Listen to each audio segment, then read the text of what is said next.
Baik, Bismillahirrahmanirrahim. Assalamualaikum warahmatullahi wabarakatuh. Perkenalkan, nama saya Risman Tersari. Saya adalah pengampu dosen auditing 1. Izin saya share screen terlebih dahulu ya teman-teman.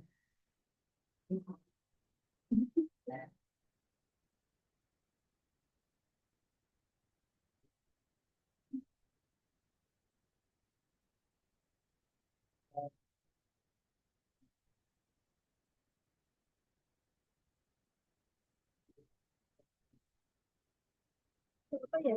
Baca aja. Oh, tinggal. Oke. Baik, teman-teman, sudah nampak di layarnya teman-teman. Kalau materi pada pertemuan pertama kita di sini auditing 1 dengan materi auditing dan profesi advokasi publik. Di sini saya sembilan sari, saya dosen dari STE Studi Ekonomi Daerah STE Stakeholder. Nah, di sini kita akan membahas mengenai eh, bagaimana auditing dan profesi akuntansi publik itu seperti apa. Di pertemuan pertama, kita akan mengadakan kontrak kuliah terlebih dahulu. Izin saya buka PPT-nya.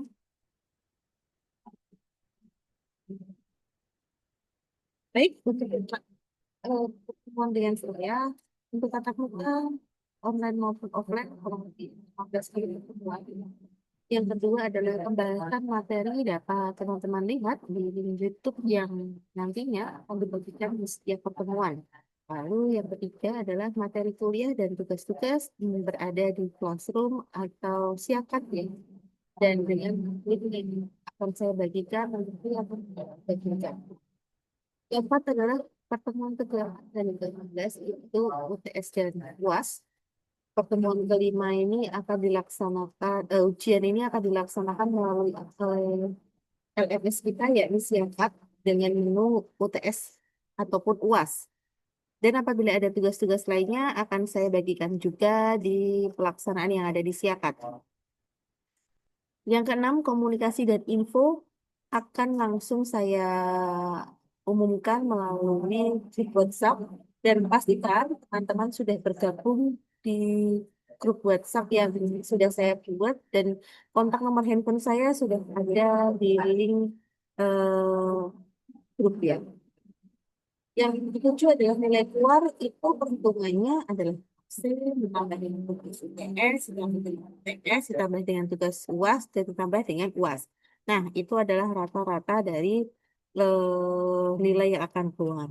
Dan di sini nilai D ini wajib, nilai D, E, dan F ini wajib memperbaiki dan mengulang mata kuliah.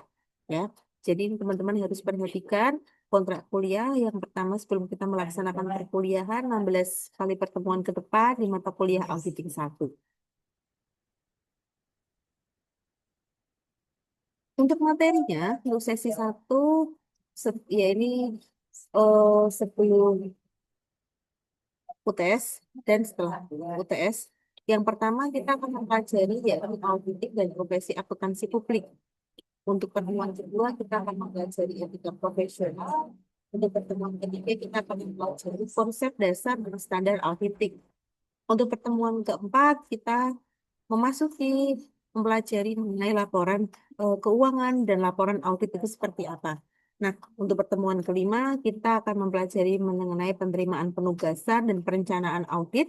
Pertemuan keenam, kita akan membahas mengenai materialitas, resiko, dan audit awal itu seperti apa. Pertemuan ketujuh, kita akan membahas tujuan dari audit dan bukti audit itu seperti apa. Setelah itu pertemuan ke-8 nanti teman-teman akan melaksanakan UTS. Nah, di sesi yang kedua, yakni pertemuan 9 sampai dengan ke-16, kita yang pertama akan membahas mengenai kertas kerja audit, struktur pengendalian internal, pengujian pengendalian dan pengujian substantif, sampling audit, audit pada sistem pengelolaan data elektronik, internal audit dan pemeriksaan aset lancar. Terakhir, kita akan memasuki ujian akhir semester. Nah, di isi-isi ini nanti akan saya bagikan juga link buku yang teman-teman bisa download secara PDF untuk materi-materi yang akan kita pelajari selama 16 pertemuan ke depan. Baik, teman-teman, kita lanjutkan dulu untuk materi yang pertama. Materi yang pertama yakni auditing dan profesi akuntansi. Apa sih tujuan dari materi pertemuan pertama kita pada pagi hari ini? Yang pertama yakni memberikan pemahaman mengenai auditing dan gunaannya audit itu seperti apa. Yang kedua yakni memahami dan mampu menjelaskan bagaimana proses audit atau proses auditing itu berjalan sampai dengan terbitnya laporan keuangan yang sudah dianggap. Yang ketiga yakni memahami profesi akuntansi dan kode etik apa sih yang harus kita gunakan sebagai seorang auditor ya. Terakhir, ya ini memahami perbedaan auditing dan akuntansi. Jadi, auditing dan akuntansi itu adalah satu bidang ilmu yang sama dengan cara yang berbeda, ya. Jadi, kita harus memahami apa sih akuntansi, apa sih auditing, output hasil akhirnya itu seperti apa. Kita belajar dulu mengenai pengertian auditing, ya. Menurut Konrad tahun 2002, auditing ini adalah suatu proses yang sistematis. Kita bilang adalah suatu proses yang sistematis di mana kita secara objektif ya teman-teman mendapatkan dan mengevaluasi bukti mengenai asersi tentang kegiatan dan kejadian ekonomi untuk meyakinkan tingkat keterkaitan antara asersi tersebut dengan kriteria yang telah ditetapkan dan mengkomunikasikan hasilnya pada pihak yang tentunya. Nah, kita nanti akan membahas mengenai pihak-pihak siapa saja sih yang berkepentingan dengan adanya laporan auditing nanti, ya. Kalau menurut Sutirso Agus tahun 2004, beliau mengatakan bahwa audit ini merupakan suatu pemeriksaan. Ya. Kalau kita bicara mengenai audit, itu kan pasti ada ya. Oh, berarti kita lagi diperiksa nih, kita lagi di audit, berarti kita lagi diperiksa. Nah, di sini beliau mengatakan, Sutrisno Agus ini mengatakan bahwa suatu pemeriksaan yang dilakukan secara kritis dan sistematis oleh pihak yang independen. Jadi pihak tersebut tidak memihak antara kepentingan manajerial ataupun kepentingan publik atau kepentingan umumnya. Dia adalah pihak yang independen. Nah, terhadap laporan keuangan yang disusun oleh manajemen beserta catatan pembukuan dan bukti pendukungnya dengan tujuan untuk dapat memberikan pendapat mengenai kewajaran laporan tersebut. Nah, nanti kita akan membahas mengenai eh, laporan keuangan audit, pendapat-pendapat apa saja yang akan digunakan oleh auditor setelah auditor itu memeriksa laporan keuangan yang dibuat oleh pihak manajemen. Kita lanjutkan.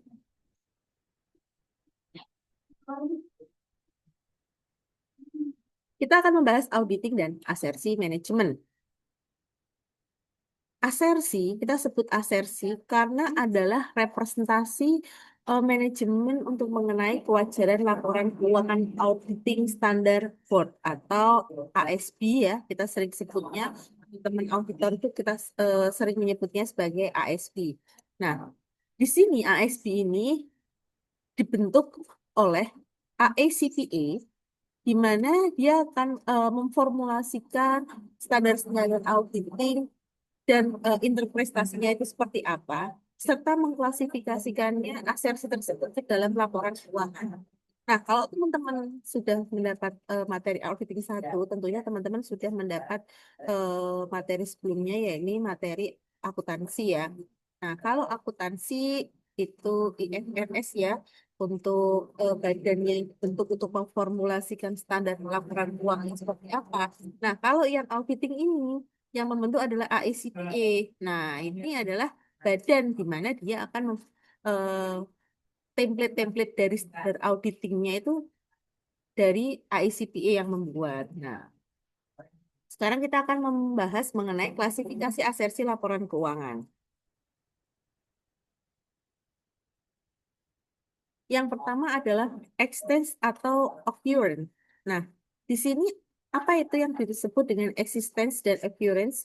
Nah, di sini adalah standar. Standar yang dibuat untuk meyakinkan dari keberadaan semua yang termasuk dari harta, hutang, ekuitasnya yang tercantum dalam neraca ini benar-benar ada Dan apakah semua transaksi itu terangkum dalam label rutin dan benar terjadi. Jadi kalau teman-teman nanti teman-teman masuk di bidang audit, nah teman-teman akan melihat bagaimana dari laporan keuangannya, keberadaan dari harta, pos hartanya, pos utang serta pos ekuitasnya itu dia benar-benar tercantum dan terjadi di neraca. Nah, apakah semua transaksi tersebut sudah dirangkum di laba rugi? Nah, apakah sudah benar-benar terjadi? Buktinya apa saja? Dokumen pendukungnya apa saja? Nah, ini adalah terkait dengan existence dan occurrence. Nah, selanjutnya yang kedua adalah completeness. Nah, apakah ada harta atau hutang yang dihilangkan dari laporan keuangan? Nah, teman-teman atau tim audit ini kita akan menelusur benar tidak laporan keuangan yang sudah dibuat oleh pihak manajemen itu sudah sesuai. Apakah ini ada harta, hutang, atau ekuitas yang dihilangkan dari laporan keuangan? Apabila ada hal seperti itu tentunya sangat krusial ya untuk laporan keuangan. Ya, oke, selanjutnya. Right on obligation. Nah, apakah ada hak dan pengakuan dari harta yang tercantum dalam neraca adalah milik perusahaan? Lalu, apakah kita bisa melihat apakah ada kewajiban dari perusahaan per tanggal neraca tersebut? Nah, kita lihat di laporan keuangan yang dibuat oleh siapa? Oleh pihak manajemen tadi ya. Yang keempat adalah valuation atau allocation. Nah, terkait dengan valuation atau allocation ini adalah standar penilaian atas harta, hutang dan ekuitas berdasarkan nilai yang tepat dan sesuai dengan prinsip akuntansi yang berlaku umum. Sesuai dengan pakunya ya, prinsip akuntansi berlaku umum. Nah, kelima adalah presentation and disclosure. Nah, terkait dengan pengujian dari laporan keuangan yang telah disajikan tadi, itu apakah sudah terefleksi sesuai dengan kondisi keuangan perusahaan yang sesungguhnya? Karena audit ini kan auditor ini sifatnya adalah independen, dia tidak memihak atau tidak berkepentingan di manajemen maupun publik ya. Jadi kita bisa melihat apakah laporan-laporan keuangan ini bersifat wajar ya dan terefleksi gambarannya itu sesuai dengan kondisi perusahaan sesungguhnya. Nah, apa sih perbedaan dari auditing dan akuntansi itu sendiri? Kalau kita berbicara mengenai akuntansi, akuntansi itu kan pengerjaannya mempunyai sifat yang konstruktif ya. Disusun dulu buktinya apa saja. Misal kita ada bukti pembelian, bukti penjualan. Berarti bukti-buktinya itu kita buku dulu.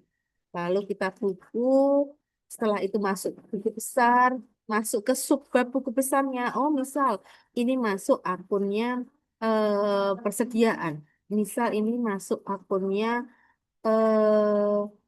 pembelian. Nah, lalu setelah itu masuk ke neraca saldo sampai dengan laporan keuangan itu jadi ya. Kalau auditing itu sifatnya adalah analisis atau analitis. Karena akuntan publik ini akan teman-teman akuntan publik ini akan memulai pemeriksaannya dari angka-angka dalam laporan keuangan yang dicocokkan dengan neraca saldonya atau trial balance-nya. Nah, kita cek apakah angka-angka tersebut memang sudah ada di neraca saldo, sudah ada di buku besarnya, dan buku khusus sampai dengan bukti-bukti transaksinya seperti apa. Nah, itu kita akan cek terkait dengan proses auditingnya. Nih ya teman-teman ya, teman-teman di layar sudah nampak bahwa ada alur dari accounting dan auditing. Kalau accounting itu kita mulai dari buktinya kita catat ke jurnal umum, ke jurnal khusus, lalu ke buku besar, ke buku besarnya, ke trial balance-nya, terus ke worksheet-nya, sampai dengan teman-teman akan menghasilkan yang namanya financial report atau laporan keuangannya. Tapi itu harusnya ke depan. Sedangkan audit kita menelusur berarti harusnya itu ke belakang. Benar tidak? Kalau misal posisi laporan keuangannya, angka tersebut, bukti nota-notanya itu sudah ada. Nah, itu yang perbedaan antara accounting dan auditing. Oke. Auditing ini akan menjadi nilai tambah bagi laporan keuangan dan merupakan salah satu bentuk eh, atestasi ya. Jadi di sini atestasi ini kita bisa artikan bahwa komunikasi dari seseorang yang expert mengenai mengambil kesimpulan dari reliabilitas dari pernyataan seseorang. Jadi kalau kita bicara dengan laporan keuangan berarti kita menuliskan terlebih dahulu dari bukti sampai hingga dia jadi laporan keuangannya. Tapi kalau audit kita mengusut terlebih dahulu, kita komunikasikan dengan seseorang yang expert ya, lalu akan diambil kesimpulan dari pernyataan seseorang tadi. Dan nanti masuknya kemana? Masuknya dia akan masuknya ke laporan audit. Nah, auditor itu nanti akan menerbitkan namanya adalah laporan auditor. Ya, nanti kita akan masuk ke pembahasan tersebut. Kalau dalam arti yang sempit ya, di sini atestasi ini bisa kita bilang atau bisa kita artikan sebagai komunikasi tertulis yang menjelaskan suatu kesimpulan mengenai bagaimana sih laporan tersebut reliabel atau tidak. Eh, dan laporan tersebut ditulis oleh pihak yang bertanggung jawab atau pihak yang merupakan tanggung jawab, bukan merupakan tanggung jawab pihak manajemen. Nah, siapa di sini ya? Di sini adalah konteksnya adalah si auditor itu. Oke, saya lanjutkan. Nah, iya, di sini ada contoh kasus. Misalnya, auditing ditunjuk untuk menilai pelaksanaan anggaran biaya produksi. Ada nih, suatu perusahaan A meminta si auditor untuk mengaudit nih mengenai pelaksanaan anggaran biaya produksi di perusahaan. Menurut anggaran produksi ya, di sini ya, cek bahwa tahun 2000 sekian diperkirakan anggarannya itu 10 juta. Nah, namun pada kenyataannya realisasi biaya produksi pada tahun tersebut adalah 12 juta. Berarti di sini kita bisa lihat ya antara anggaran dengan realisasinya tentunya berbeda. Nah, di sini auditor itu ditunjuk ya untuk menilai apakah pelaksanaan anggaran produksi tersebut relevan atau tidak. Nah, auditor yang atau auditing yang ditunjuk ini terhadap realisasi biaya produksi tersebut, ini akan melakukan perbandingan dengan kriterianya. Berapa sih biaya produksi yang dianggarkan, tingkat kesesuaiannya berapa. Nah, kalau dalam case ini atau dalam masalah ini, tingkat realisasinya itu kan 10 juta, 12 juta. Sedangkan anggaran biayanya 10 juta. Berarti di sini bisa kita lihat bahwa secara kuantitatif, secara angka kita bisa lihat bahwa ada realisasi biaya produksi yang menyimpang yakni 2 juta atau 20% di atas anggarannya. Kenapa?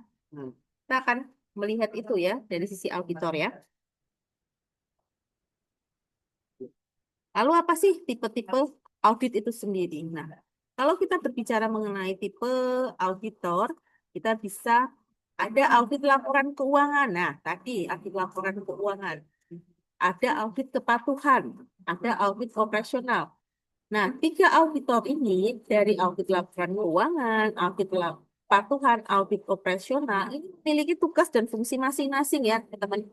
Nah, audit laporan keuangan ini berarti apa? Dia akan memeriksa asersi dalam laporan keuangan yang seperti tadi Bu Ismi jelaskan.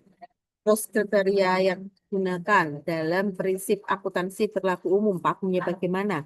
Lalu, apakah laporan dari audit ini berisi mengenai pendapat auditor atas kesesuaian laporan keuangan dengan paku? Nah, itu akan eh, dituliskan atau dituangkan nanti di dalam auditor, yakni audit laporan keuangan, kalau terkait dengan laporan keuangan. Kalau dengan audit kepatuhan, kita bisa cek yakni pemeriksa tindakan perorangan atau organisasi ya. Cek. Lalu kriteria yang digunakan adalah kebijakannya, perundang-undangannya, peraturannya yang terbaru seperti apa. Nah, itu digunakan.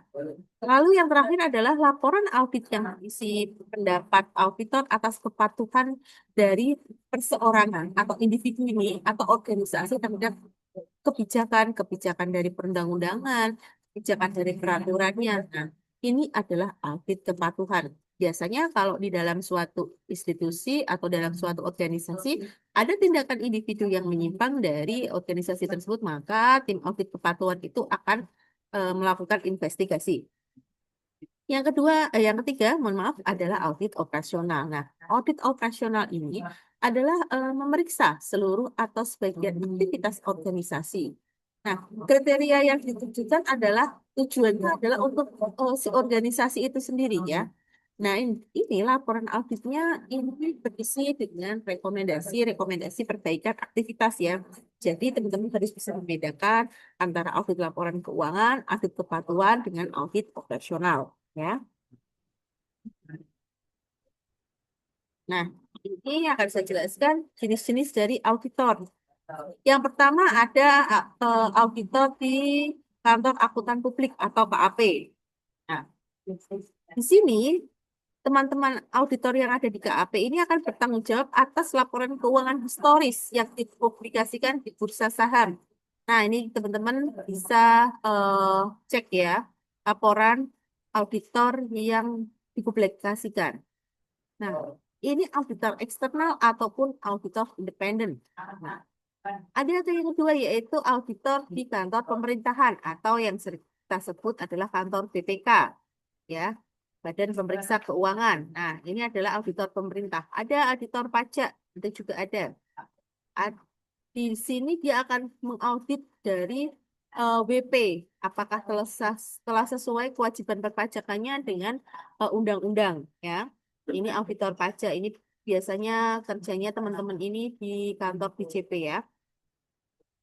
Terus dia dari auditor pajak ini, nah kita bisa lihat auditor pajak ini merupakan jenis audit kepatuhan. Nah, di sini kita bisa lihat ya, apakah sudah sesuai dengan undang-undang, apakah sudah sesuai dengan peraturan dari auditor pajak ini contohnya. Yang keempat adalah auditor internal. Auditor internal ini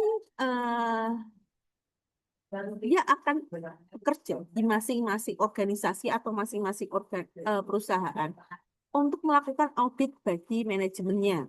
Jadi penting ya adanya auditor internal ini ya karena untuk mengecek apakah sudah sesuai dengan peraturan, sesuai dengan ketentuan ya seperti ini.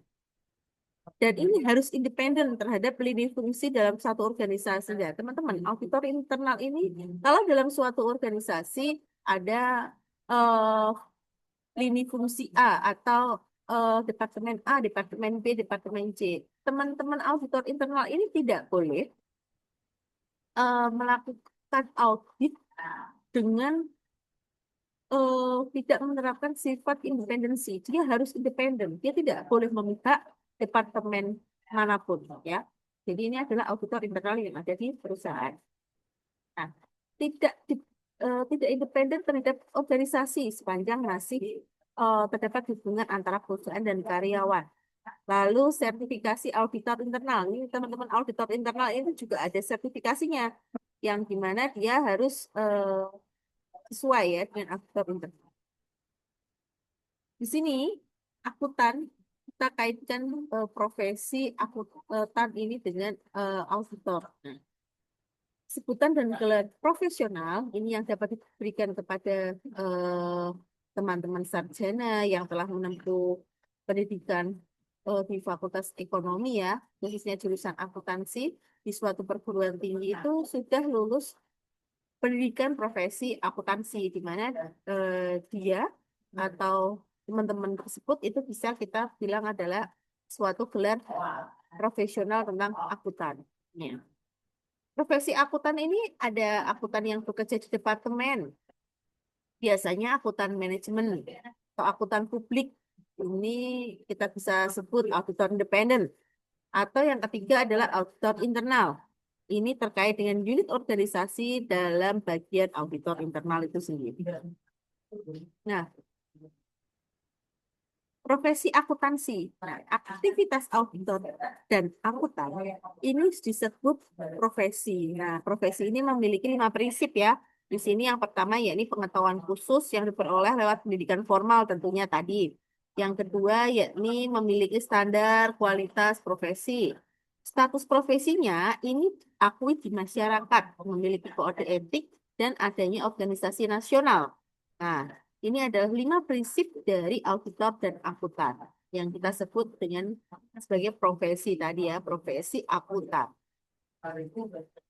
Nah, ini hierarkinya auditor dalam organisasi itu ada kantor akuntan publik, partner atau rekanannya seperti apa, ada manajernya, ada audit seniornya, audit juniornya. Nah, ini ya, ini adalah struktur ya, hierarki auditor dalam organisasi ini seperti ini.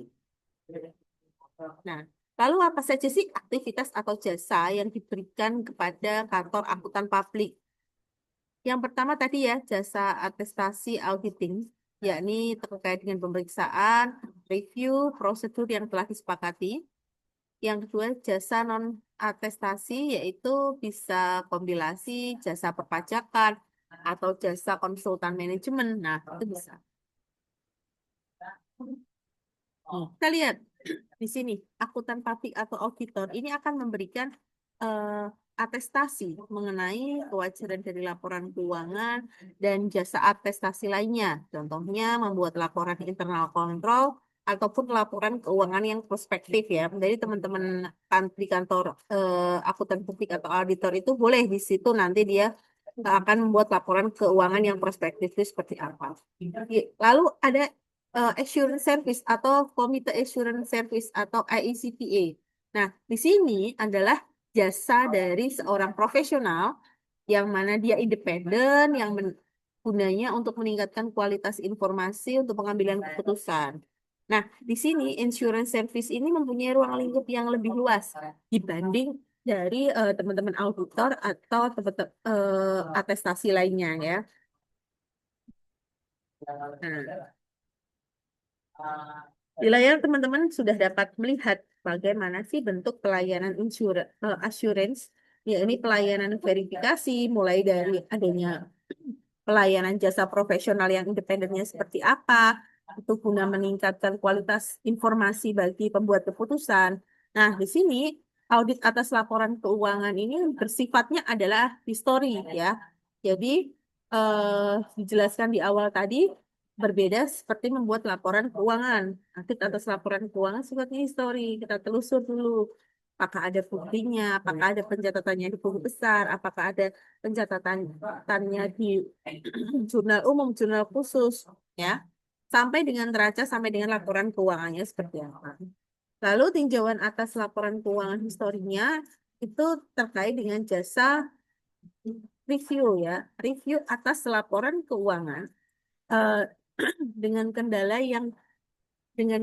dan bukti-bukti yang terlalu banyak. Nah, ini tinjauan atas laporan keuangan. Nah, jasa atestasi lainnya apa? Berarti kita bisa melihat jasa bagi pengguna informasi keuangan untuk mencari keandalan dari laporan keuangan historis tadi ya. Ini adalah pelayanan assurance. Jadi ini dari